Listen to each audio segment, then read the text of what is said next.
Conditions later in the day though, top temperatures of 10 degrees. Now you're up to date on News Talk. Off the ball. This is News Talk. Hello there, busy show ahead. We've got another Champions League evening in store. Liverpool against Napoli is on the way. Chelsea are in action as we speak, 1-1 away to Valencia. We've Damien Delaney in studio to keep an eye on proceedings. Wednesday night rugby then, Keith Wood and Rory O'Connor with us after 8 o'clock. 53106 is the text number. We are at Off the Ball on Twitter, as well as Damien Delaney in studio. Richie McCormack's back with us. Hello, gents. How are you doing? We missed you. Thanks very much. I don't believe that for a second. No, we do. It's nice to have you back. Chelsea have just scored as we're on air.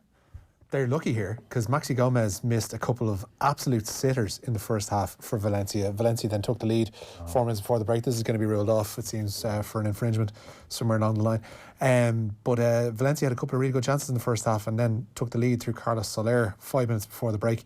They couldn't hold their water. Kovacic scored his first ever goal for the club, offside it seems, against Pulisic.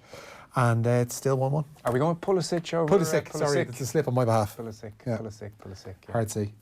So where were you? What were you up to? Amsterdam. Went for 3 days. Yeah, it was great. Lovely this time of year. Did you avail? Of? The canals? No, I didn't go on a boat trip, Joe. No. It's a lovely city. I did a hell of a lot of walking. Some good cycling in Amsterdam as well. No? It's a city that absolutely has embraced cycling. Like everything is laid out. It kind of shows you and puts in sharp relief how poorly planned Dublin is, pretty much from A to Z. Well, there's tractors everywhere. It's a nightmare. Well, that's the problem. You know, shift them out of the way, you're golden. But the amount of cycle paths everywhere, everybody's cycling. There's respect for everybody on the roads between cars and buses and trams and bikes and all that kind of stuff. It's a lovely place. Recommend it. Have you been? I've been to Amsterdam, yeah, a couple of times. A couple of times? Yeah. Any big takeaways? It's so much more than what you think it is. You know, when you hear the word Amsterdam, everybody automatically thinks, oh, you know, yeah. So, but it's definitely a lot more than that, and it's a fantastic city. Really enjoyed it, actually, really enjoyed it. Very, very relaxed, very quiet, nice and kind of reserved. I have a lot of time for it. I was there on a stag. Oh, there we go, here we go. Anything that starts off with that is usually bad. So I'd love to go back, I must say. Although I was quite struck at it, you know, the red light district. Yeah.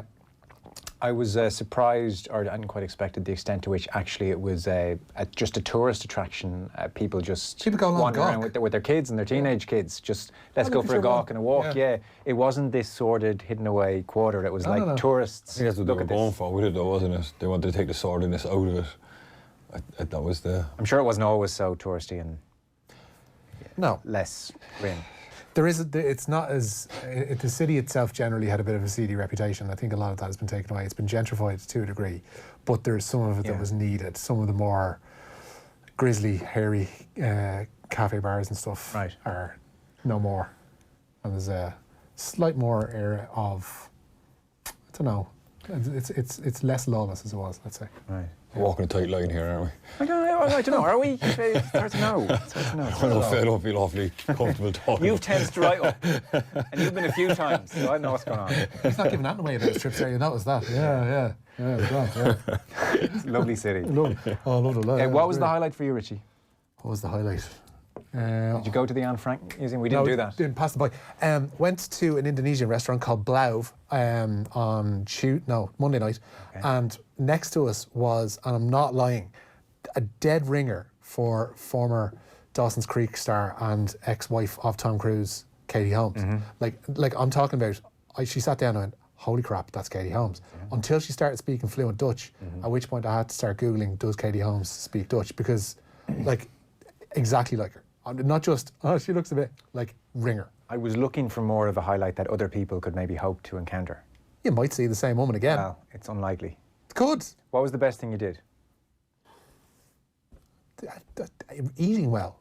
Like going to places like Blauw where you had like a big 16 actually, Indonesian rice platter, or a lovely place called Box Social over by the zoo.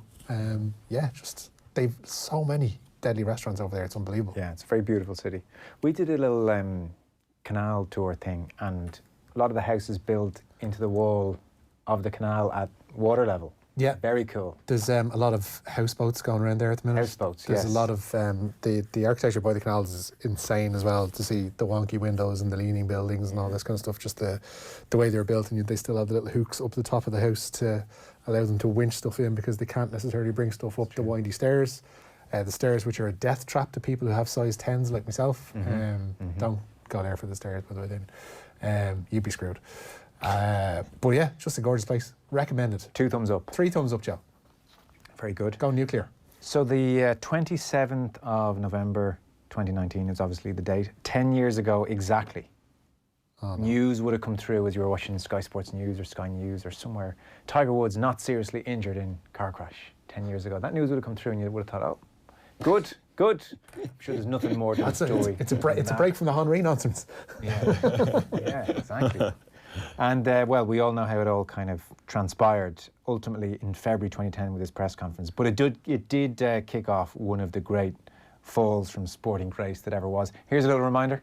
Golf sensation Tiger Woods says his car crash outside his Florida mansion is a private matter, and he intends to keep it that way. Meanwhile, rumors involving his wife and possibly an affair with a New York woman continue to swirl at this hour. Good morning. I want to say to each of you, simply and directly, I am deeply sorry for my irresponsible and selfish behavior I engaged in. Good times, Joe. Simpler times. Incredible. So we have Armin Katayan, who wrote the brilliant biography of Woods along with Jeff Benedict. He's going to come on the show on Tuesday. We tried to get him today, but it's Thanksgiving time over there and everything's a bit hectic. So he's going to come on Tuesday. Nathan Murphy's going to pop in later on and give his memories of 10 years ago. Will be like a mini Golf Weekly on the air. Oh, brilliant. But we're talking about this, so even you'll be semi-interested, I'm sure. It is just the most incredible thing, the Tiger Woods fall from grace. It was the way it unfolded, piece by piece. You're kind of like, oh, he's been in a crash. Oh, the wife was chasing after him. Oh, why was she chasing after him? He's done what? No. It's insane. It was just the way it kind of slowly unfurled. How did he get away with it for so long? It's a mystery. I don't know how. Unbelievable. It's unbelievable. That he must have like pissed off the wrong person. That I don't know.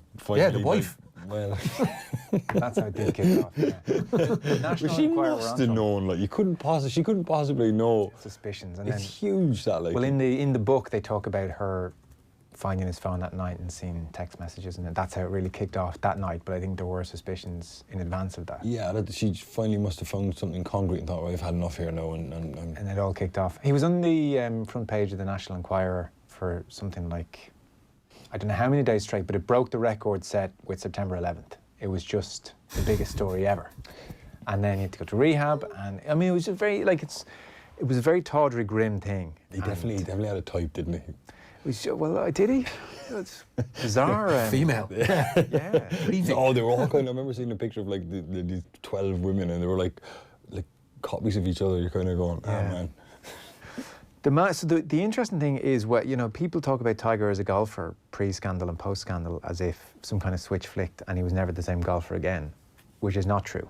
Because he came back in 2013 and won 5 times on tour, should have won a major that year. Like, he was brilliant. And there were various people trying to spin a theory that maybe on some subconscious level, you need to be healthy in yourself to play good golf or spiritually at ease or whatever kind of stuff you want to go for. But he came back and played brilliant golf. Really, his body just deserted him. It wasn't the shame I think of the scandal. The aura of like invincibility or the pedestal we all had him on is kind of what our view of him changed rather than him necessarily. Surely one fed into the other, though.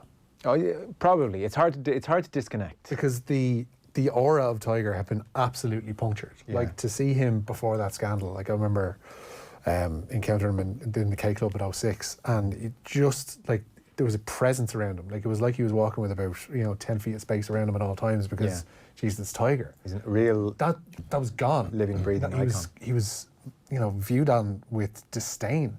Not just apathy, with disdain once all that happened. And that's an unusual place for somebody of his talents to suddenly find themselves. Yeah, it was just the scale of it, because I'm sure it must have occurred to him, especially in his realm, I am not the only sports person who's having extramarital affairs. What the hell is going on here? The temptation would have been... But there's extramarital affairs and it was what he was doing. I mean... Look, there was a scale to it which was unbelievable, yeah. I appreciate that. The temptation to point fingers just to get yourself out of the dirt must have been... On his part? Oh, absolutely. Oh, I don't think that would not have been a good policy. No, it wouldn't have been. But surely somewhere in his head, he would have gone, have you seen what Dave's doing? You know. There's never been a golfer called Dave. It's fine. I can get away with that. That was safe enough territory. Yeah. So we'll touch on that later on with Nathan Murphy, but Armin Catane will talk to us next Tuesday. I mean, it's kind of a dark story, really, when you think about the whole thing. Like, he was definitely a broken person at the time because the behaviour was so tawdry and grim and couldn't have been in any way glamorous or enjoyable. It was actually self-punishment in a way. You know, when you look into it, and he had a weird childhood as well. Somebody says, lads, the Tiger Woods book, fantastic. Anyone wants to know Tiger, it's a must-read. After the book, it's really hard to know what to make of him because of his upbringing. Well, that's put it even better than I could. You do understand why things maybe turned out the way they did to a point. To a point. Can't totally forgive him all responsibility. Anyway, we'll touch on that with Nathan later on, and we'll come to it on Tuesday with Armin Catane and get his thoughts on it 10 years on, and whether he thinks the current Tiger is front and a creation, or he has kind of changed as a result of that whole experience. Actually, he's just miserable. Do you think so? He might be. Might be. You were saying it's all dark, but maybe he's having the time of his life. I don't think he was. He might have been. That's like, you know, you kind of said it like, I Jesus. think it was grim. Yeah. Really grim. Listen, he was happy, he was playing great golf. Okay, his wife suffered a little bit, like, but, you know, you can overlook that as well, that maybe he was just enjoying himself, having the crack, you know? Yeah. I mean, no, I don't think so. I don't. I just think it was too,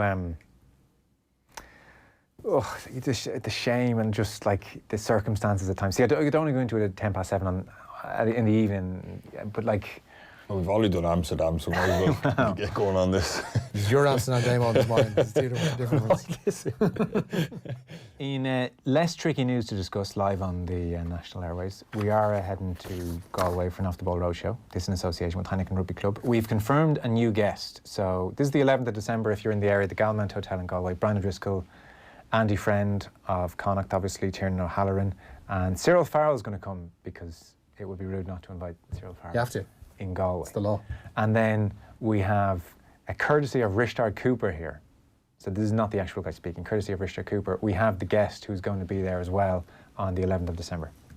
Fire in the belly, ice in the veins, key battles in the tight five, two mammoth packs toe to toe, stuck in from the off, all or nothing, no holds barred, gain line, hard yards, line out crucial, in, out, up, down, around and about all day long. That's a John Cooper Clarke poem. Convinced of it. Will Greenwood is going to be with us. We'll be announcing another big name over the next few days, but Will Greenwood is going to join us. offtheball.com/events if you want to come along. It should be a brilliant night in Galway, all with thanks to Heineken Rugby Club. Visit drinkaware.ie. Remember, over 18s only. So Will Greenwood joining the guest list. Now, Newsround. So there's not too much we can say about this next story, but things have escalated. Yeah, we'll lay out the facts as we have them. The Minister for Transport, Tourism and Sport, Shane Ross, has referred an independent audit of the FAI to the Gardaí. The audit was carried out by COSI on behalf of Sport Ireland. Minister Ross is unable to publish the report or make any further comment on its findings. COSI Corporation Limited were appointed as auditors by Sport Ireland back in May, with the Northern Irish accountancy firm also involved in a forensic accountant in their probe. Off the Ball has seen a letter sent from Minister Ross to Fergus O'Dowd this evening, who is the chair of the Oireachtas Committee on Transport, Tourism and Sport. In this letter, Minister Ross confirms that the Office of the Director of Corporate Enforcement have also been notified of the events this evening. Okay, so COSI have completed that report. They were asked to do that by Sport Ireland. They've returned the report, and now the Minister for Sport has referred the audit to the Gardaí. That's where we are. There's not too much more we can say right now. Absolutely not. Okay. Damien, what do you make of all this? No. No, pretty much in the letter as well, Minister Ross lays out to the committee that he can't say anything further on it. He's not going to publish it. It's in the interests of absolutely everybody that the right processes are seen to and all this, and that involves everyone keeping stum. That's fair enough. So, Champions League then, we mentioned Chelsea. Yeah, two Premier League sides can secure passage to the last 16 of the Champions League this evening. Chelsea going a decent way about it. They kicked off at 5:55 and just past the hour mark in the Mestalla. It's Valencia 1, Chelsea 2. That goal by Christian Pulisic given. I mentioned Carlos Soler had given Valencia the lead 5 minutes before the break. Mateo Kovacic equalised for Chelsea just a minute after that with his first ever goal for the club, and the hosts have been given a penalty. We are currently seeing Kepa Arrizabalaga head back to his line. Valencia are waiting to take this one. The Spanish goalkeeper making himself as big as possible, being told off by the referee as well to get back on his line, stop backing the maggot and allow Valencia to take this penalty. They're going to be looking at it, and VAR is telling them as well to see if he's moving off his line. We're just waiting for this one to be taken for Valencia. We'll see whether it goes in. You're really trying to speak very slowly to see whether Danny Pereira is going to put this away, Joe. Yeah, absolutely. This is what commentators do when you're in a live situation. It's been saved. Kepa Arrizabalaga, good height for the goalkeeper. It has to be said, to his right. Danny Pereira seeing that chance missed. And another one gone a begging for Valencia. It's a good save. It's a great save, yeah. Danny Pereira came to QPR when I was there. He was a youth team player at Real Madrid, and QPR signed him in that mad, crazy phase. Oh, yeah. And I forget you were part of that. Yeah, he came in and he was fantastic player. He was only young at the time, but he didn't last long, in the Championship in England, because he is, ultimate footballer. And so you really just got lumps kicked out of him, did he? Yeah, I remember I think our first game of the season was away to Sheffield United. That was Warnock, Sheffield United, where they had some really, really, Montgomery and people like that, really tough guys. And I remember half time he was just looking at me going, "What is this?" Yeah. And I was going, just get your head down, Danny, and get through, do the best you can. And he was like, "No." And I was in him, then he was gone not long afterwards. I'm going to go back to Spain and play against Chelsea in the Champions League. But I've followed his career and he's done unbelievable, but he's such a good footballer. But the Championship in the UK wasn't for him, really. Yeah. Is the Championship still like that? No, it's not really like that. I think the amount of games you have to play is and the physicality of playing so many games in such a short space of time is difficult. A lot of teams in the Championship now do try and play football, and they do try and play it the right way. So you look at the teams that have been successful coming out of the Championship, like the Wolves and stuff, they're better equipped when they come up then to stay up. I think he would thrive an awful lot more now than what he does, but obviously Spain and the pace of play there suits him. He's captain of Valencia, he's doing okay. Listen, he was definitely a good footballer. You must have come across quite a few very talented footballers who just were born in the wrong country and playing their football in the wrong country. Yeah. And if they were born in Spain, would have done a lot better. Yeah. I hang around with a few lads who swear to me if they'd been born in Spain. Yeah, definitely. I mean, I've seen so many young players come through and they've been technically fantastic, through the age groups and stuff, best players, and then all of a sudden they come into a first team environment and the physicality is what they struggle with, Would you think if Wes Hoolahan had been born in Spain? No, I think Wes had a fantastic career. I think he should have been better. Yeah, you could say that. I mean, I'm saying this is Wes' biggest fan. Yeah, I mean, look, it's on us here. We didn't appreciate him enough. That's not true. Well, look, Wes had a fantastic career. Whether he played in Spain or not, I think he's still done really, really well. With what he had, and he was so good that he was able to, endure the physicality and the toughness of it. And that was his mentality. So, just because you're a good player doesn't mean it's going to be more difficult for you. I'm not saying he would have taken Xavi's place. I'm just saying he would have been identified young, unbelievable technique, and would have been given a better path through a club career. The identified young thing, there's probably something in that, but at the time that he did move over to Scotland, there weren't too many players being plucked from the league to be taken over there. Well, that's true. So he progressed as he progressed. But I just think he would have grown up at a time when, the thing that would have been said in the opposition dressing room would have been, "Damien, go and kick the little lad." That has been said, yeah. And Damien would have said, "No worries, I get this gig. I'm more than enough." If you get a chance, get it. 100%. Yeah.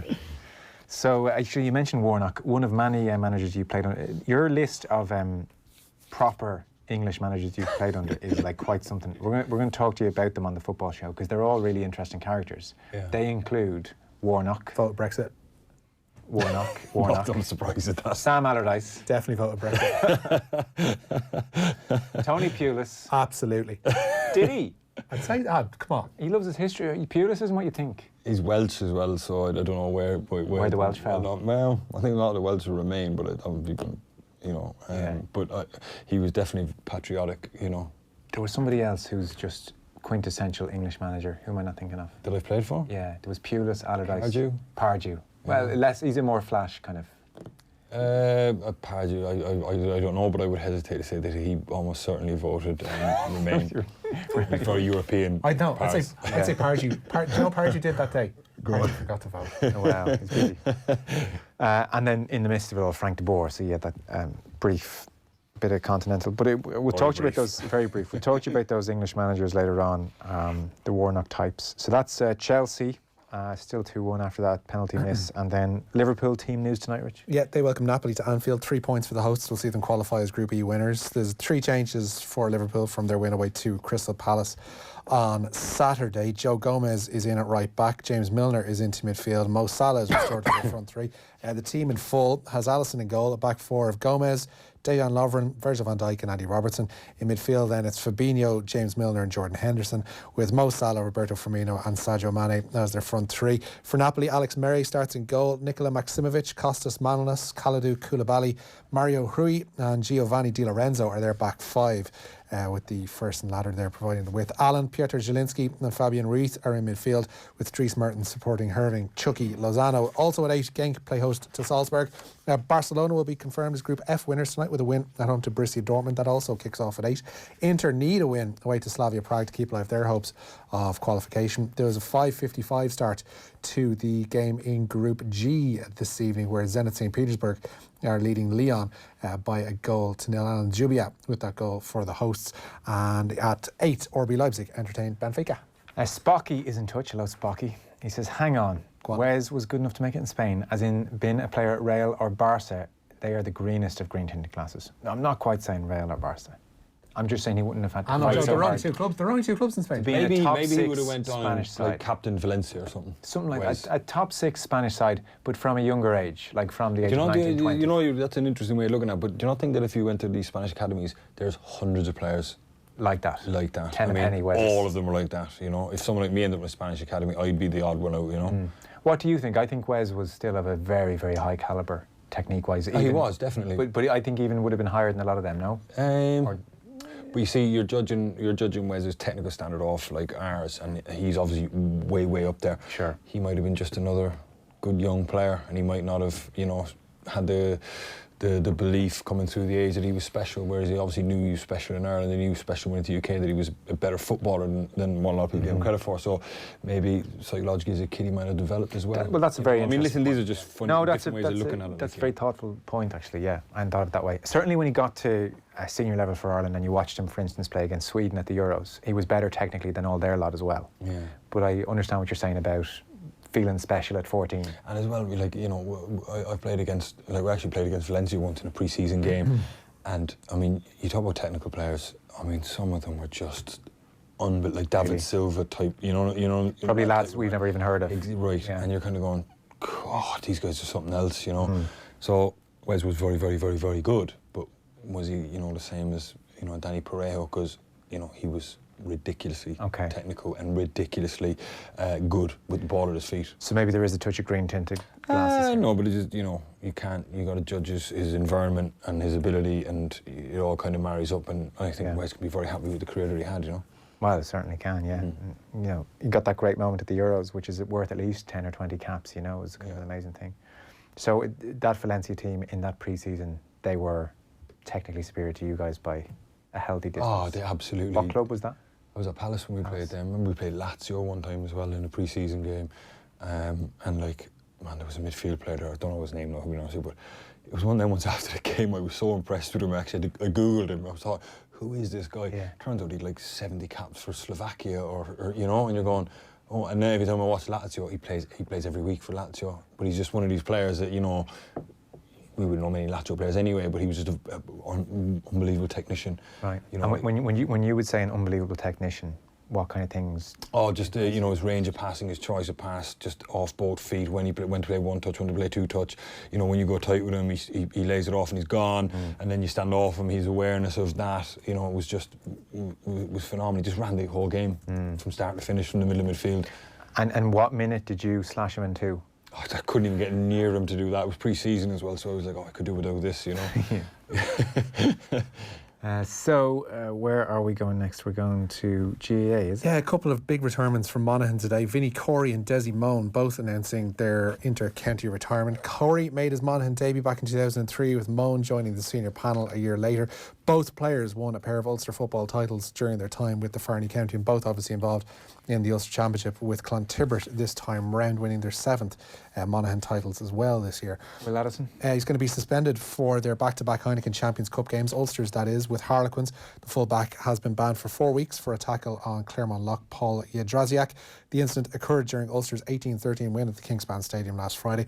Addison will also miss Ulster's Pro 14 derby with Leinster and Friday's visit of the Scarlets to Kingspan Stadium. And Tiger Roll remains on course for a return at the Boyne Hurdle in February. The back-to-back Grand National winner underwent a procedure earlier this month to remove a chip from a joint. Trainer Gordon Elliott remains hopeful of a comeback at Navan, but the cross-country at Cheltenham also remains a possibility. He's in box rest till next Friday week, which is today's Thursday, tomorrow week. The bandage comes off when he starts back walking. He's due 3 weeks walking then, and all being well, then we'll be back cantering and steady then. Listen, he was in full fitness and he was almost ready to run nearly when it happened, so it's not ideal, but if it happened in January or February, it'd be a lot worse. Does the Boyne Hurdle remain in your mind as the most likely? Obviously that's where we'd love to go, but if he doesn't get there, there's a fair chance he could go straight to Cheltenham for a cross-country race. And any change in the thinking about the National at this stage? No, listen, the Randox Grand National is the plan. Obviously, Michael O'Leary owns the horse. He'll make the final decision, but in my mind, this is the race we've been training him for since last year. The great Mike Vince asking the questions there of Gordon Elliott. Gold Cup favourite Ken Boy has been cleared to run by Horse Racing Ireland. The horse's owner, Supreme Horse Racing Club, had been banned by HRI. They have now agreed registrations from a new ownership syndicate. Ken Boy is now expected to be declared for the Savills Chase at Leopardstown, the feature race on day 2 of the Christmas festival. And Connacht centre Tom Farrell has been ruled out for 6 weeks. The 26-year-old sustained a fractured shoulder in last week's defeat to Toulouse. In better news for head coach Andy Friend, Bundy Aki, captain Jared Butler, Dennis Buckley and Ní Adioloken are among those who could be fit for Saturday's game with the Southern Kings, that in the Pro 14. And the Republic of Ireland's potential Euro 2020 playoff final opponents have undergone a change in management. Bosnia-Herzegovina have sacked Robert Prosinecki after a run of 1 win in 3 games. They played Northern Ireland in March's playoff semi-finals and could play host to Ireland in the final should we see off Slovakia as well. The Croatian legend was appointed back in January 2018. Were you calling for that as well? He wasn't that mad of a thing to say. It happens. That's interesting. It's happening, because I would have thought you can't do that before the playoffs. There you go. Does anyone agree that Tiger feels or felt like he couldn't be the same stone cold killer he was before the scandal, and therefore has had to be a cuddlier version of himself? I reckon it's affected how ruthless he was in competition. He has to expend energy on keeping the press on side instead of concentrating on murdering other golfers, says Mike. Thank God you said golfers there. Yeah. It's an interesting one. I did wonder for a while about that and think, did he almost subconsciously self-sabotage, just had to be a cuddlier version of himself? A few people definitely in golfing punditry peddled that theory, and it is interesting or notable that it was almost like in the last year or so when kind of the redemptive Tiger Woods story, I love my kids, I'm on good terms with my ex-wife, I'm a good guy, when that had been really played out in the media, that then he goes and wins his major again, the Masters. He had to come back and be that guy though. Yeah, he probably did, for sponsors and every other reason. And look, maybe part of it is genuine. I still, the optimist in me still thinks a part of it's genuine. But I'm more inclined to think his body just went to pieces. He did, yeah. More so than anything But he else. also, there is a calculated sense that he had to come back and be a nicer guy. He had to come back and portray himself as a nicer guy. I think also you need to think of the mental kind of toll that would have took on him. What he went through was phenomenal. Phenomenal. Like, I mean, it was just... I don't think I would ever go near the public arena again. It would be, I would be a recluse. Like, I mean, that would definitely take a lot out of you. That, allied to the fact that he couldn't do what made him happy anymore, I think. Yeah, yeah. Well, it was very notable that when he did win the Masters, there were other kind of Nike athletes, so I don't know to what extent it's cynical or otherwise, but a few of them, I think Serena Williams said it, I think Rory hinted at it, and him and Rory would talk a bit, it seems, but they all had a similar theme, and it was along the lines of, well done, Tiger. Nobody knows just how dark it got, or nobody really appreciates what you've come back for. So I do wonder how horrific it got for him, spiritually and every other way. Yeah, I'd be done. That's me. I'm recluse. JD Soniger, I'm gone. Yeah. It's over. Yeah. Oh, Leary reference. Sorry, he's the most obvious recluse I could think of. Who would you go with? Bridget Bardot. I didn't know she was a recluse. Pretty much. Name another recluse. See, there are not that many. Name a recluse. 53106, name a recluse. Who's your favourite recluse? Recluse of the decade. Who's the best recluse of the 2010s? Best I could come up with was Sandra. Actually, speaking of the decade stuff, you've missed, by the way, 3-4 days straight, Richie, of teams of the decade. Thank Christ. Some of the lads, Damien, and you don't have to do this, but we were like, what could we do tonight, in the football show? Somebody suggested maybe Damien Delaney's team of the decade of players he played against. There's no pressure to do that between 8 and 9. Think about it. You're allowed to say no. Still think recluse. You're allowed to say I'm not doing Recluse that. of the decade's a better shout. Well, Daniel Day-Lewis a recluse? I saw him walking down Abbey Street once. I don't think he genuinely is. mistook him for somebody who was down in his luck. And it was only when he was literally where you are now. I was like, Christ, that's Daniel Day-Lewis. I don't think he's a recluse. Was it definitely him? No. No, It he actually was him, yeah. He's not a recluse. He's not a recluse? No. He's just, he seems to He's private. Retired from acting and private. He's private. Yeah. Howard Hughes. What's the separation? You got that in your ear, didn't you? JP, stop giving him lines. I pointed at JP. Stop. You make it obvious. You've got this little tail that kind of nudges your head towards JP when he tells you a line. I think me going Howard Hughes would count as me pointing to JP. I didn't claim, No. I didn't claim that. You were claiming that. There was no... People listening on the radio don't see the point yet. Right. Favourite recluse, 53106. Hughes, Bardot. It's not that many. There's no famous footballers who went and disappeared, really. David Batty. David Batty's a good shout. Yeah. He does nothing. I heard that he lived in a caravan in like Whitley Bay or something. You see, that's bollocks, clearly. But like, it shows I you think shows that's the actually level of true. legend. I think that's actually true. not. Oh, the choice though. He lives in a caravan in Whitley Bay. So yeah, I'm telling you that. So I He's got from told that. Yorkshire. I know, but the choice, he's just like gone. We just wanted to just finish football and went, no, not for me. I'm over. Really? Yeah, Batty does nothing. Absolutely nothing, and insists on it. Because Ben Thornley went off and became priest, didn't Priest, yeah. he? Did he? Yeah. He's ordained and everything now. Young McVeigh, that played for Norwich in Northern Ireland, he did the priest yeah. as well, didn't he? Yeah. Paul McVeigh. We'll save this for when we're not on the radio. Favourite recluse, 53106. Head off the ball. I've got to get moving here. Is there any last story that you should bring to people's attention? How about some Jurgen Klinsmann news? He's returned to management after a 3-year break. The former Germany and USA boss has taken over at Bundesliga side Hertha Berlin. Hertha sacked Ante Kovcic after a run of 4 defeats in 5 games. It's Klinsmann's first club job in a decade after a pretty shabby 9 months at Bayern Munich. What's her name, JP? Jesus. Agneta from ABBA. She released an album. She released an album a while back. And she did a show with Gary Barlow. That's not the work of a recluse. She was private for many years, and then she released a solo album and has done more. You really set the terms of what classes a recluse and what doesn't really before, you know. That's actually a good point. David Batty's a case in point. That's interesting. That's beautiful. Wow. Screwfix's biggest ever Black Friday event is on from now until Monday the 2nd of December. They have loads of deals, including a €20 saving on the Milwaukee brushless 18-volt combi with 2 4-amp hour batteries, now just €187.95. That's a Milwaukee brushless 18-volt combi with 2 4-amp hour batteries. That's enough to bring a recluse out of hiding. To celebrate, we're giving away a €300 Screwfix voucher every night this week. To be with a chance of winning, just identify our mystery voice, who so far has resisted the temptation to get a hair transplant. I've been in contention numerous times to have gotten it done, but I haven't. To win, your text your name and answer 53106 for 30 cents. We'll announce the winner later on the show. All with thanks to Screwfix's biggest ever Black Friday event. Order online at screwfix.ie. 2-2. Valencia 2-2. Daniel Was with a cross-come shot. It looked like it was meant for it to be a cross, and instead it just looped in over the head of Kepa Arrizabalaga. Did Kepa just let that? Did he take his hands down? Do you think that's going well wide? Looking for it. He thinks it's going over. Yeah. Maybe he wouldn't have got it, but he did seem to take his hands away, that he was convinced it was going over, and just dropped it in the back stick. 2-2, 82 minutes on the clock there. We'll preview all the Champions League action in just a moment. After 8 o'clock, we've Rory O'Connor and Keith Wood on Wednesday Night Rugby. Nathan Murphy talking Tiger Woods before 9, and then a busy football show to come as well with Damien Delaney as the Champions League reaches its conclusion for another week. Get your favourite recluse in. Off the ball on News Talk. It's here, the Black Friday sale at Harvey Norman. Don't wait. Get Black Friday discounts now. Get the Hoover 10kg washing machine, now only €289, saving €90.